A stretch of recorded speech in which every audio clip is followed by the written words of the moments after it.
జై భీమ్, జై భీమ్.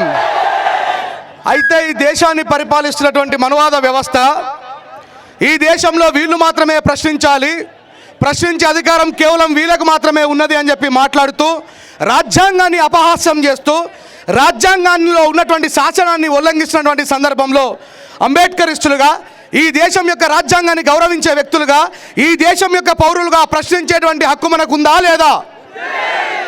ఇందాక అన్న మాట్లాడుతూ చాలా సింపుల్ ఫ్లై చేసి మాట్లాడిండు ఆనందం అన్న, కానీ అది నిజం. ఏమన్నాడు? ఎన్నడో వేల సంవత్సరాల క్రితం చచ్చిపోయినటువంటి అర్జునుడు వర్షాకాలం వచ్చినప్పుడు మాత్రమే వస్తాడు, మళ్ళీ ఎండాకాలం చలికాలం ఏడాకాలం వాడు.